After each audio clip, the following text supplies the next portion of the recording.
Ils sont chanteurs, ils ont le même âge, mais tout les sépare. Comme Justin Bieber, Piero, Gianluca et Ignacio rêvent d'être célèbres, mais leur style à eux est bien différent.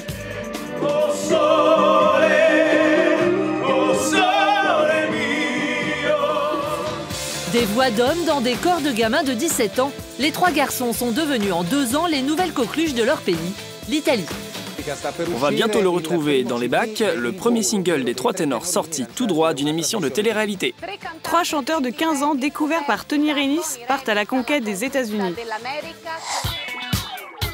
On les compare à Bocelli. Et du haut de leurs 17 ans, ce sont d'abord les adultes qu'ils séduisent.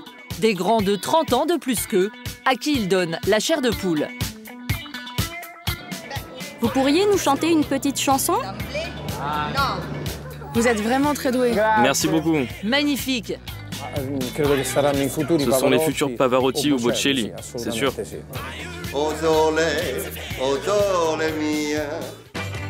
Pourtant, même s'ils ne sont encore que des adolescents,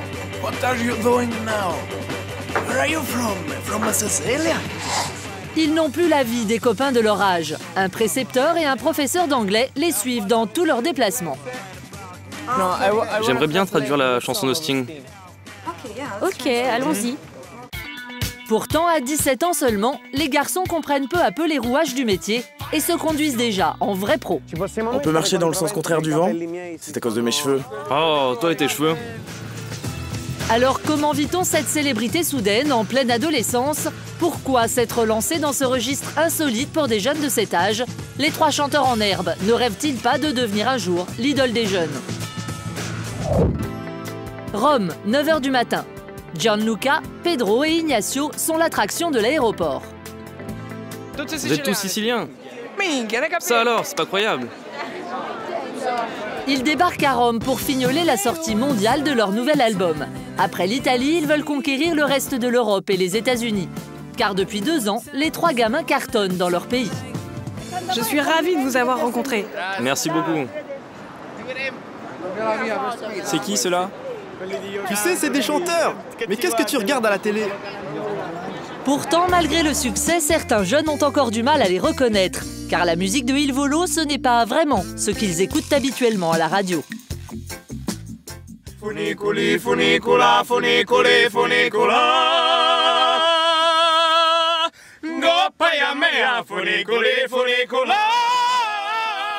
Des reprises de grands classiques italiens que ces jeunes ténors interprètent déjà de façon très professionnelle. Attends. On va le refaire. Allez, c'est juste comme ça. Non, c'était nul. Mais non, c'est juste pour rigoler. Non, même si c'est pour rire, je voudrais le faire sérieusement. Des futures divas qu'un télécrochet sur la rail a sorti de l'anonymat.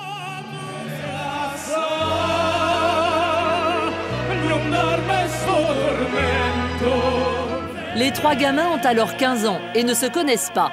C'est le réalisateur de l'émission qui a l'idée de les réunir pour en faire un groupe.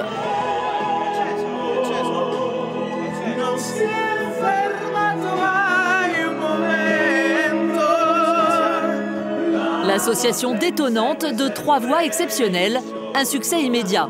Sitôt l'émission terminée, l'un des plus grands managers italiens se rue sur ces petits prodiges. Michele, c'est notre manager. Même s'il ne ressemble pas à un manager. Normal, je suis un batteur hyper connu. C'était l'ex-manager de Bocelli, de Zucchero et d'autres artistes italiens qui sont célèbres à l'étranger. Bocelli, c'est lui qui l'a créé. Espérons que nous aurons la même carrière et que tout se passera bien pour nous. Et depuis que Michele les a pris sous son aile, les ados vivent un vrai conte de fées. Quand je regarde ce micro, je suis super ému.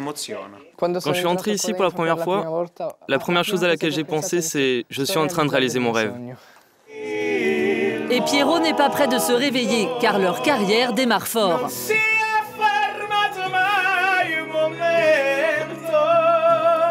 La notte insegue sempre il giorno ed il giorno. À 17 ans, les garçons affichent déjà un beau palmarès. Les seuls artistes italiens signés directement par une maison de disques américaine. Les seuls Italiens aussi à avoir été sélectionnés pour célébrer les 25 ans de la mythique chanson We Are the World. À leur côté, 80 monstres de la variété internationale. Quand ils ont entendu leur voix, ils ont dit « Waouh, mais qui sont ces mômes ?» Un talent qui les emporte aux quatre coins du monde et qui bouleverse la vie de toute la famille. Car la loi italienne oblige les parents à accompagner les mineurs dans tous leurs déplacements. On est déjà allé 2 fois aux États-Unis, 2 fois à Paris, 2 fois à Londres. On va retourner aux États-Unis. Ils nous font faire le tour du monde en un temps record. Et on doit faire tout ce qu'ils font. Pas chanter, bien sûr, mais aller là où ils vont. Le père de Gianluca a dû mettre sa société de médicaments en gérance. Pour la mère d'Ignacio, c'est sa pizzeria qu'elle a mise de côté. Nous venons d'un monde complètement différent du show business. Pour eux, c'est un monde nouveau. Et notre boulot à nous, en tant que parents, c'est de les accompagner. Des ados parachutés dans un monde d'adultes, et papa et maman sont là pour les épauler dans toutes les situations. Qu'est-ce que vous faites? C'est le bouton. Mais qu'est-ce qui s'est passé? C'est Ignacio. C'est Gianluca. Gianluca s'est jeté sur Piero, Piero s'est jeté sur moi, et moi je suis retombé sur Piero. Tu vois, maman te le raccommodera correctement à la maison. Ce qu'il faudra mettre, c'est une pièce en dessous. Malgré leur voix de baryton, Piero, Gianluca et Ignacio ont encore la fraîcheur de leurs 17 ans.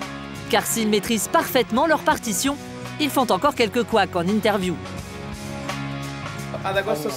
Au mois de septembre, on commence la tournée. La tournée. T'as dit le tourner, la tournée. Bah vas-y, fais-le toi. Recommence. Au mois de septembre, on recommence les concerts. Là, on est en train de faire le tour promotionnel. Oh, va te faire... Tu m'énerves. Quelques gros mots au passage, les seules fausses notes de ces petits Pavarotti, qui même s'ils en ont déjà le talent, ne sont encore que des adolescents.